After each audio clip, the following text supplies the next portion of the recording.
to the carnival, I'm the ringleader now.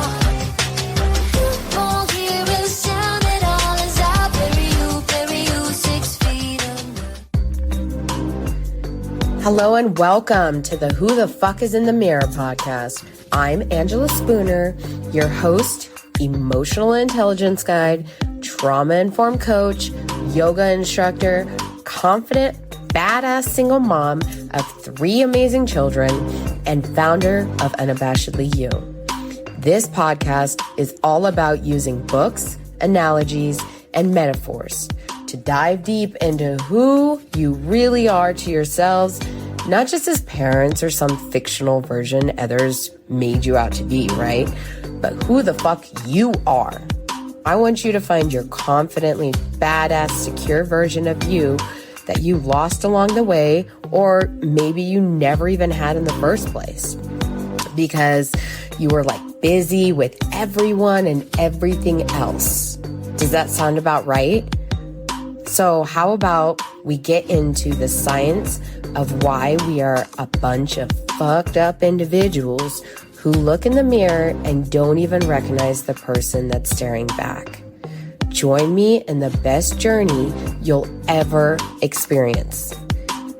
Why, you may ask? Because it is the journey to transform your self-doubt, insecurity, and overall dysfunctional brain into self-aware, badass confidence and understanding. I hope you're as excited as I am because I cannot wait to get into this. Welcome to the carnival. Welcome to the carnival. Hello, everybody, and welcome to Who the Fuck is in the Mirror. Woo!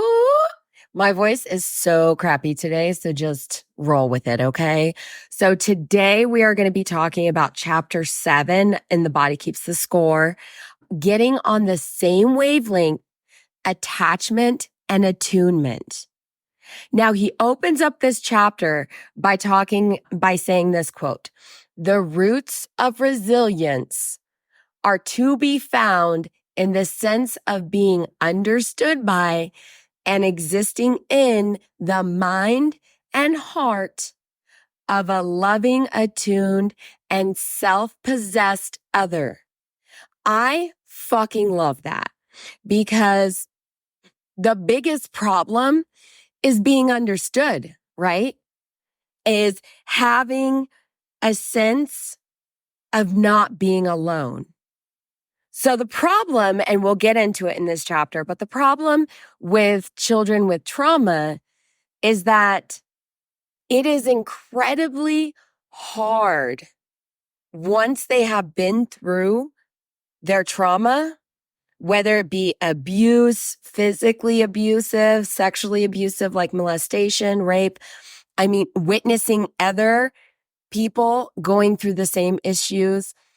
The biggest part is them understanding the issues that they're going through by having somebody else there to help them understand. The most profound thing that I ever learned was that a child that's going through trauma is not going to comprehend for a while. You can literally go crazy trying to help. But the problem is that kids, until they are about 12 years old, their brain has not, their brain has not developed enough to be able to comprehend. You know, you have the 3 layers of the brain, right? It goes like a ladder. You learn from the bottom up. You grow from the bottom up with your brain. So we're talking the brainstem, which is just the normal things, right? You notice temperature, you notice sounds, you sleep, eat, those things. Then you have the limbic system, which, as we all know, the limbic system, if you listen to my podcast on a regular basis, the limbic system deals with emotions. You've got your amygdala in there, the hippocampus. You're literally working on your memories and your emotions, right? That's what level children come in. Now, if they have trauma, going to that next level is going to be difficult. The third level, which is where you have your prefrontal cortex, which, as we all know, if you've been listening to my podcast, it is where you are able to actually comprehend things and think things through. So sometimes, when you get really pissed off at somebody, an adult, a child, whoever it is, and they just do stuff impulsively, and you're like, why did you fucking do that? Or they hurt someone physically, mentally, whatever the case is. Well, the thing is that they may have never, obviously it's a case by case basis, but they may have never reached the third level. So when you sit there and say, this person's a narcissist, this person is bipolar, this person, it may not even be the case, which is what this chapter is all about. Now, Kolk, he starts doing a study, right? So he's doing a study and he's talking about children that are in this children's clinic. So he's talking about these kids with trauma. They were at once starving for affection and angry and defiant. The girls in particular could be painfully compliant. For a second, just think, let your mind wander. What painfully compliant, that codependency, that need for another person, the self-possessed other, like we were talking about, right? Whether oppositional or clingy, none of them seemed able to explore or play in ways typical for children their age. Some of them had hardly developed a sense of self. They couldn't even recognize themselves in a mirror. How fucking wild is that, right? Because literally the name of my podcast, Who the Fuck is in the Mirror? It is so hard for them to get that sense of self. And if you don't know who you are, just think of a person with amnesia. How angry they must be all the fucking time. They have no idea who they are anymore. A lot of times they turn into a completely different person. And they're actually shocked when you explain to them, this is who you are. They're like, what? Because they lost that sense of self. Now, one person that works there, Kolk talks about specifically, her name's Nina. So Nina's privileged position and personal charm gave us access to the children's clinic, which is where he's at, right?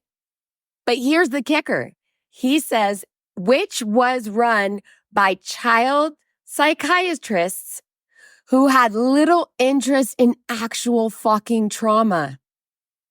So I remember when my daughter, she went to a behavioral health facility that you guys would know from my story, but she went there and she's there for like a week, right? And what do they tell you when you start a new relationship? They tell you that you're not going to actually know that person, right? Because they see sides of you. And is that actually their accurate self? So they were telling me that she was bipolar. They took her off all of her meds. We're talking meds that she was on for her PTSD from her trauma from her father. And then, what is it called? Defiant disorder. So it's ODD.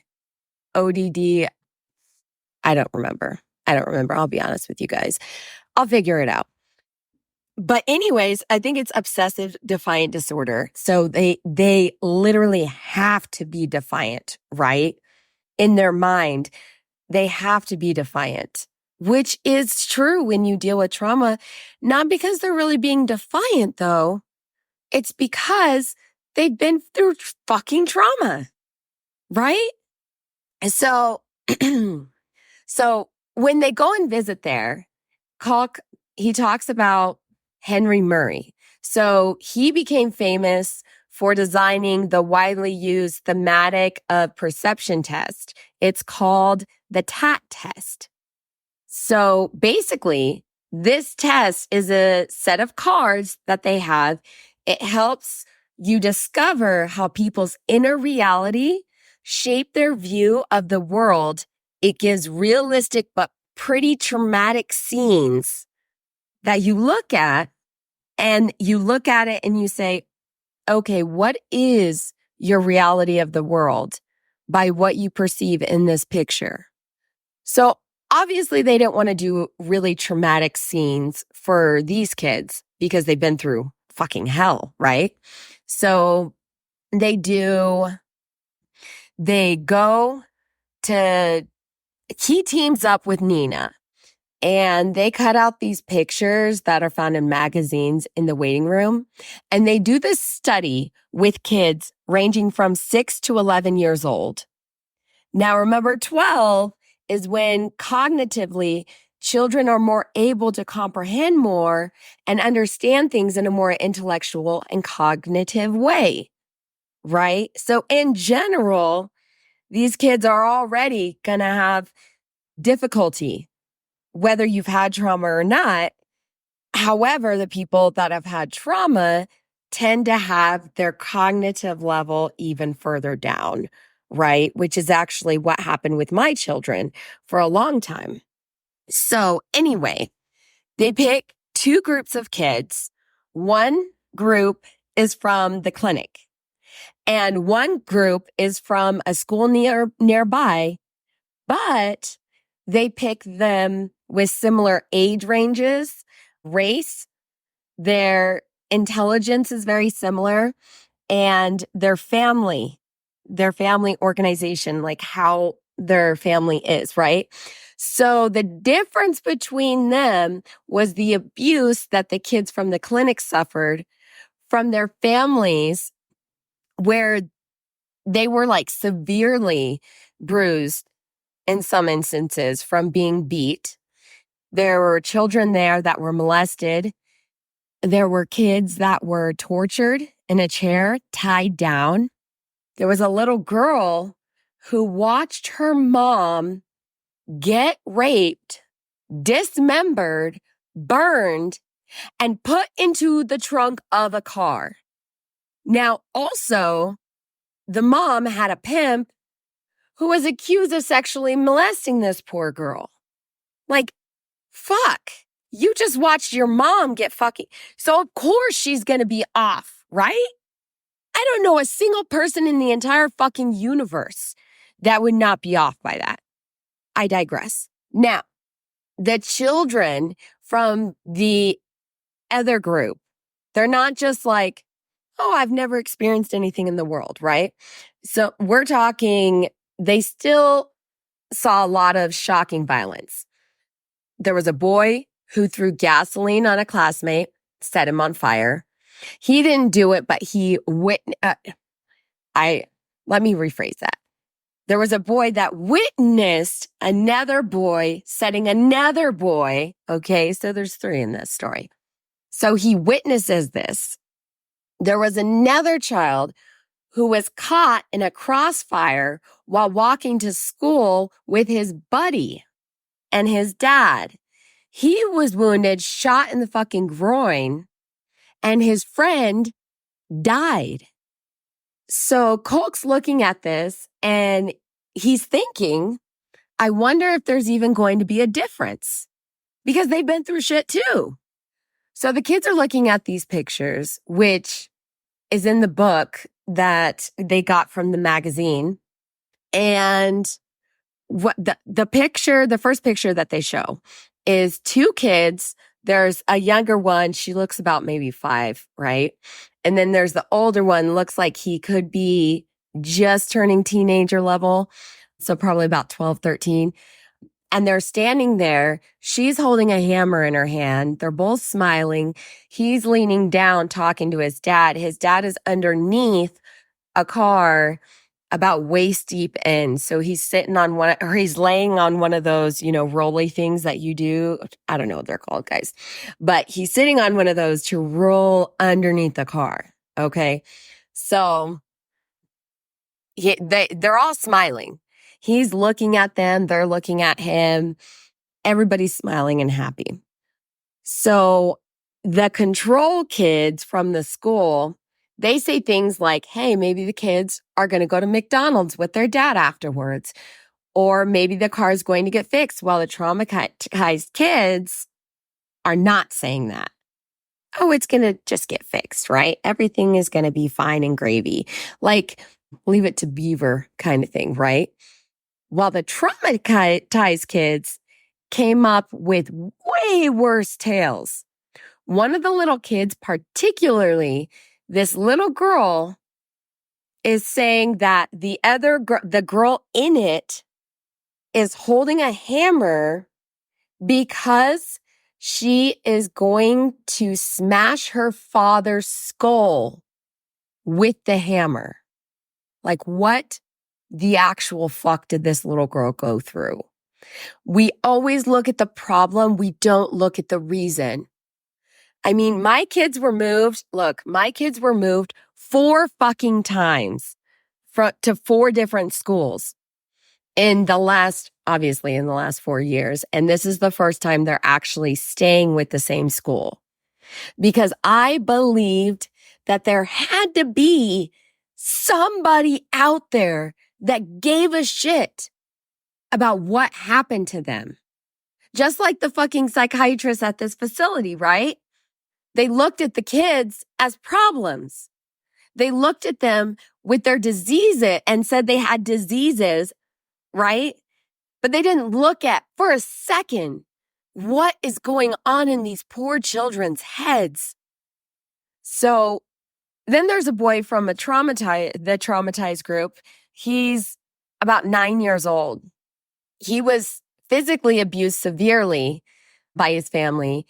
He said that the boy that was crouching down, talking to his father, he's going to kick away the jack so the car mangles his father's body and his blood will splatter all over the garage.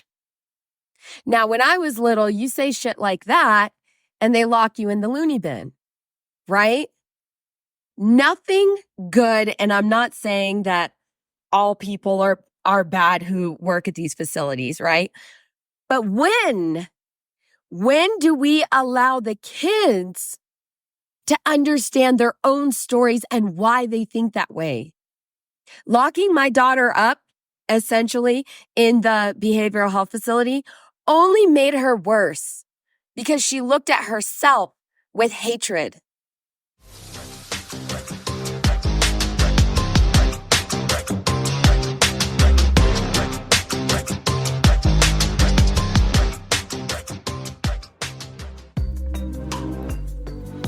Hey, you wonderful, sexy, beautiful, badass woman or man.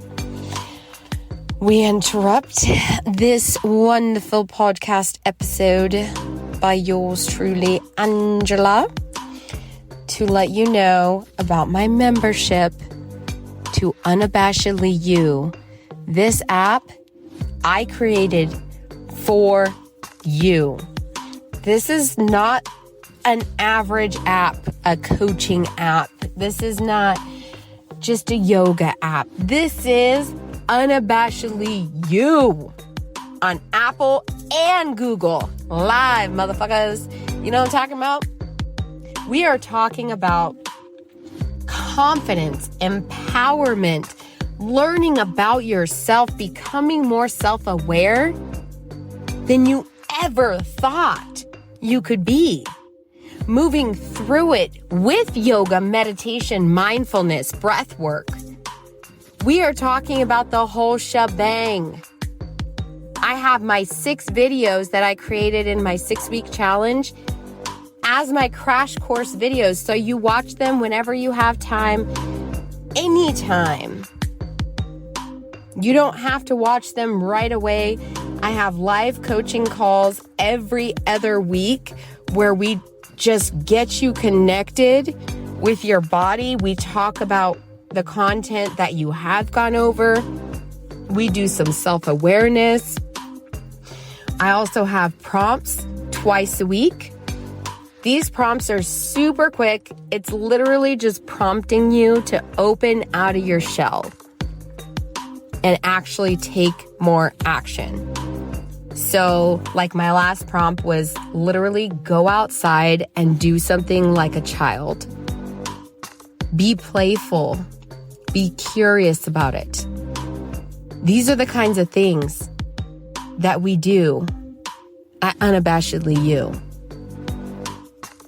to make you feel like you are the most badass, confident woman that you know. I'm not here to validate you. I'm here to teach you how to validate your fucking self. How to own every single part of you. And if you've already been on this journey for a while and you're like, actually, I'm good.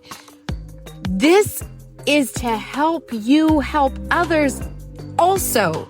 Because anybody that has been through anything or has wanted to grow in any way, shape, or form, as you grow, I have not ever met somebody that didn't want to help somebody else feel the same way.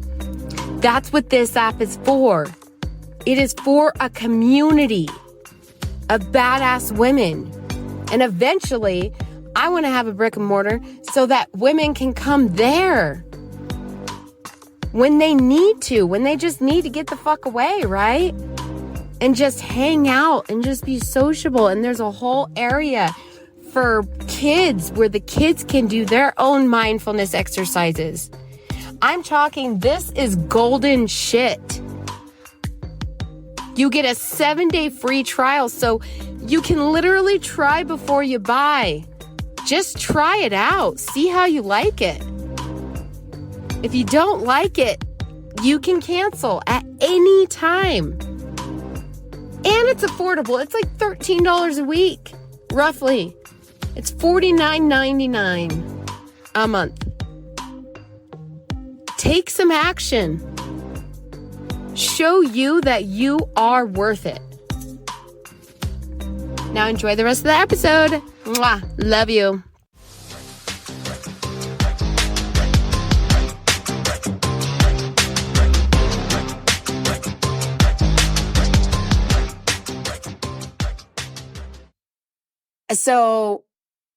So when you're thinking about that, what happens in this story is that Kolk is talking about the stories as they're being told to the kids. The kids are like super fucking dysregulated, but also super hyper, right? Oh, they must have ADHD. Or they're fucking thinking about these things and they can't even fucking process. They are literally screaming inside their fucking brains for someone to help them.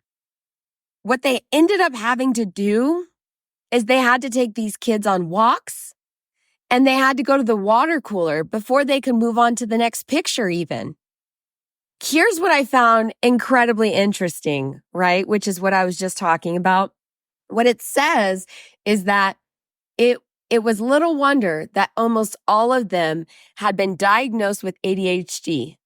And most were on Ritalin, though the drugs certainly don't help or seem to dampen their arousal in this situation. The reason why I say it's interesting is because mental health is quote unquote so popular now, right? It's so popular.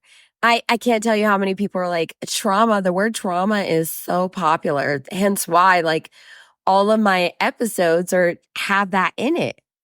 Well, that and I talk about trauma, but back in the day, you could not even write the word trauma. People would be like, whoa, the fuck? I'll cry in the shower.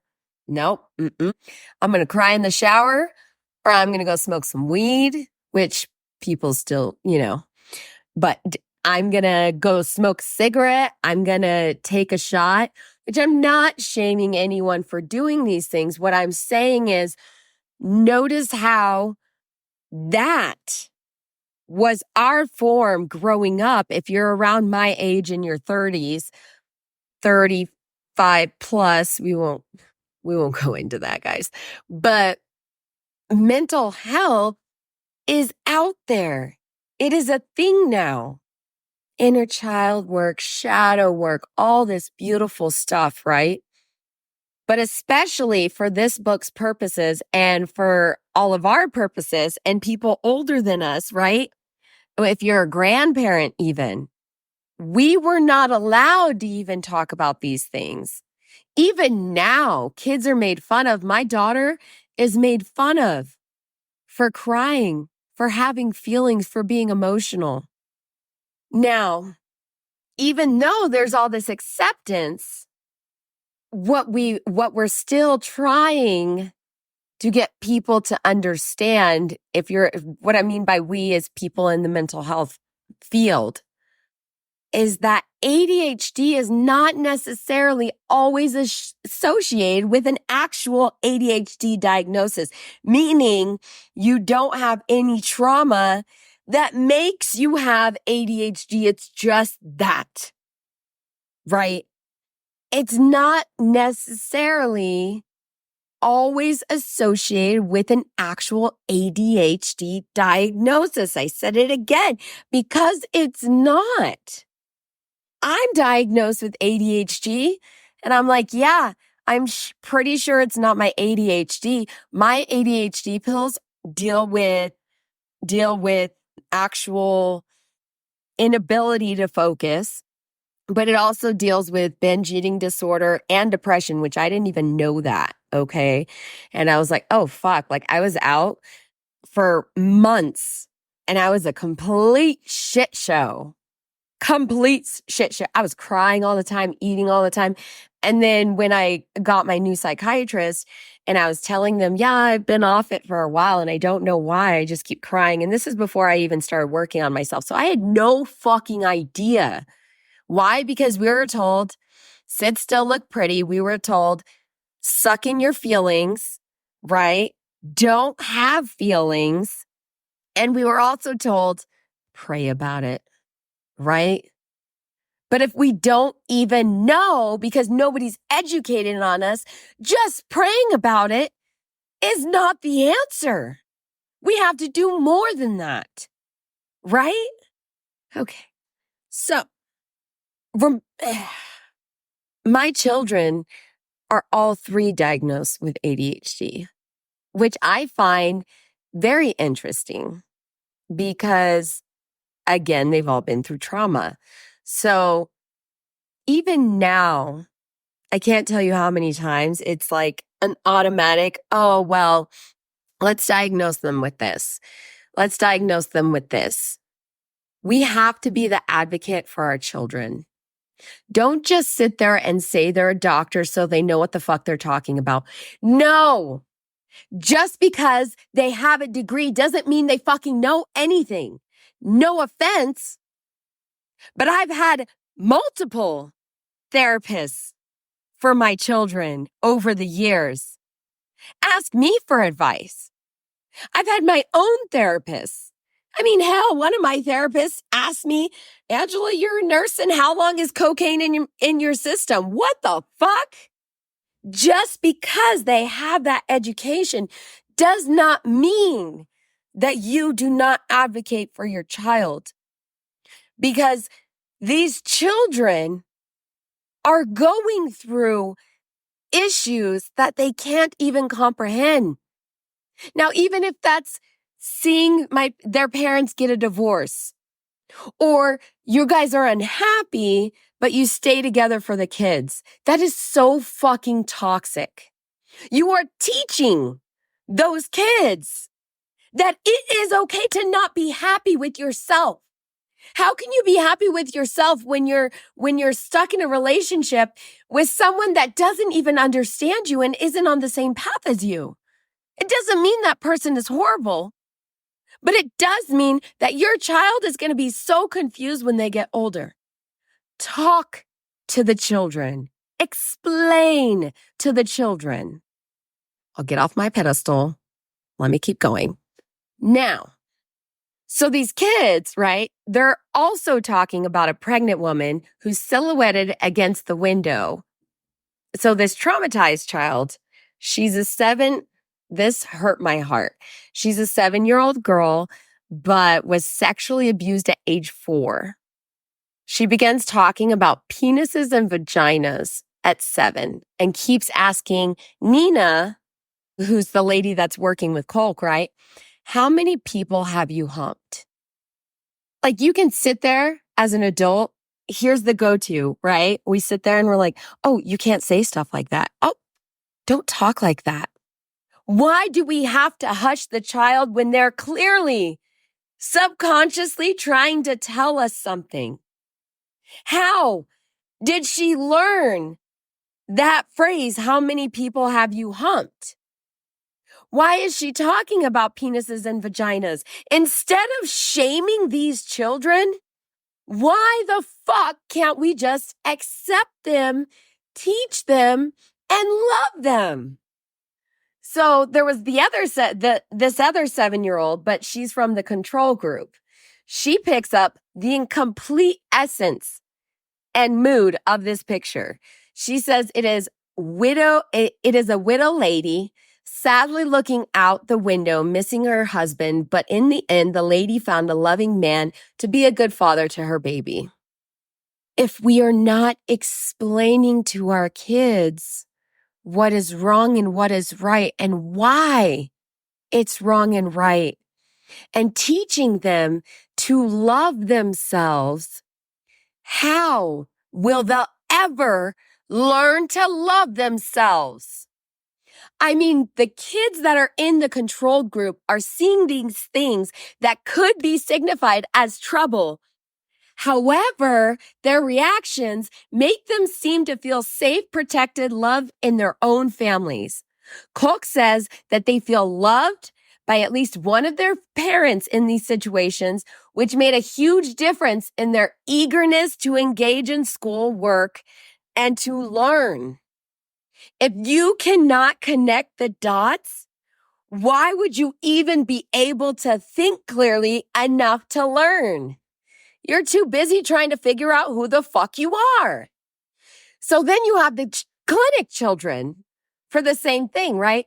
Who even in the most innocent images felt danger, aggression, sexual arousal, and terror. So it's not like they picked pictures where they knew this person was going to be triggered. They just picked random fucking pictures from magazines. And what did they find? They found that the abused children, their problem was not the picture. Their problem was that their world was filled with triggers. Constant triggers.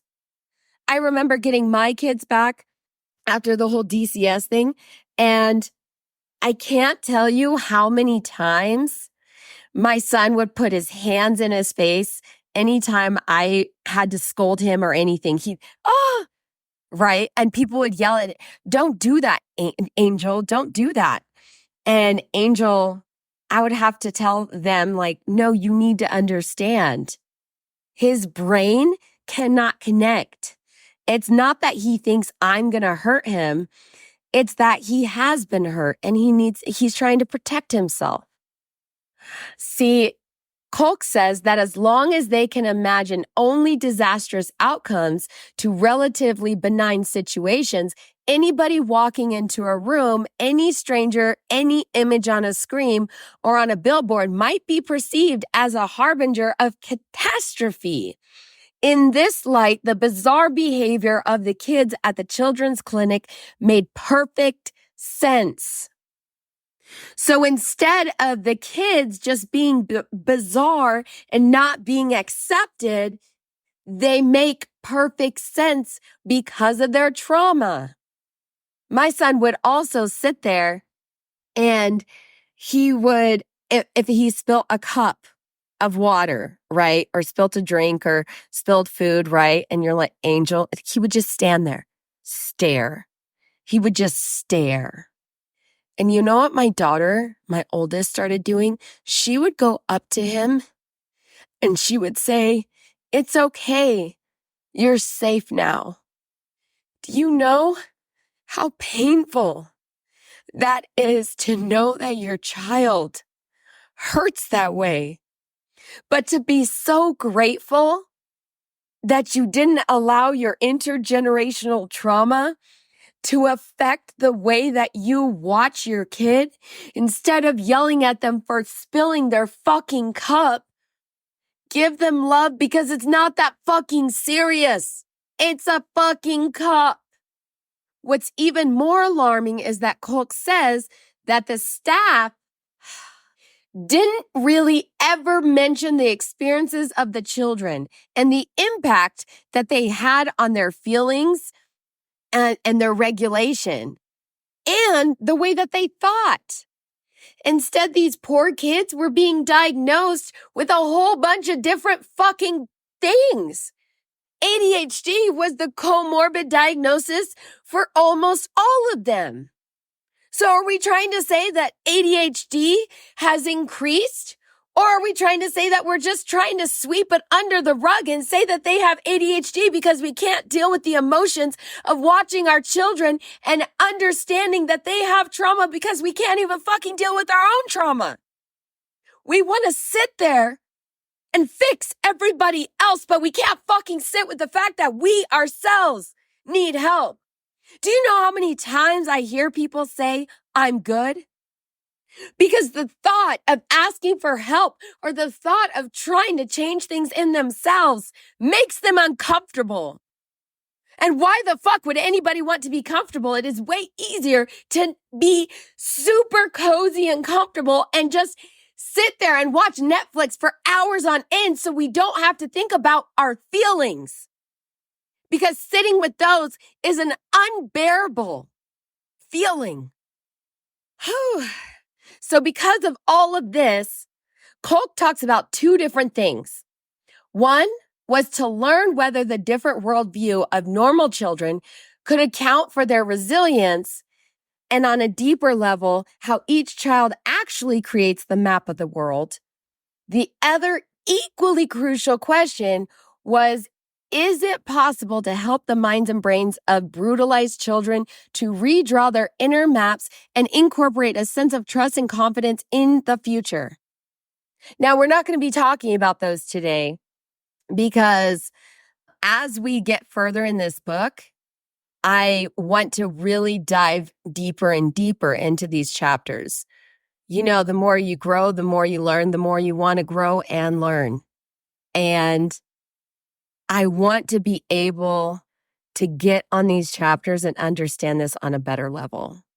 Now, that being said, I do want to say that it is fucking possible. It is fucking possible, even if you're that child that went through those traumas and you're an adult now and you're sitting there and saying, "Oh no, I'm good now. I just drink to cover it up." Because we think it's funny, right? We think it's humorous. But how humorous is it when you're sitting alone on a holiday and you've pushed everybody away because the thought of even asking for help or asking for forgiveness or asking for advice or understanding is disgusting to you? It's unbearable to you. We are teaching our children the way we want to be treated and we want them to be treated. If we are not giving them time, when they grow up, they too will not give anybody time. I'm too busy for this. I'm too busy for a relationship. I'm too busy to love, to have kids because they're so worried, just like us, so fucking terrified that the kids are going to go through stuff. But as we've seen, kids are going to go through stuff. But having you there as a sounding board and teaching them how to love. My daughter's anger, I can't tell you how many times she has sat there and said, Mom, I am not enough. Mom, can you change your job? Because I don't really see you. And she sees me, but she wants to see me more, obviously. All kids want to do that, right? But do you know what I told her? I said, imagine you and your anger issues and you and your emotions and you and your internal struggles of feeling that you're not enough. Now imagine adult women feeling the same way you did, feeling guilty for loving themselves, for giving time to themselves. We always want to help our kids, but we can't even help ourselves. How can we be examples to our kids and teach them to respect themselves if we don't respect ourselves in our own fucking time? When I explained it to her, she was like, wow, Mom, you do need to do this. That is big for a 13-year-old to understand something that deep. Change is possible. Working on yourself while having kids is possible. Helping your kids, even though they've been through the worst things, is possible. The first step is to be a listener. Listen to all that they tell you. Communicate. Have your own boundaries. And if you don't know what your own boundaries are, hit me up. Let me help you to connect with your child and to feel confident in yourself. Your kids will respect you more and understand you more. You are teaching your kids how to treat themselves by the way you treat yourself.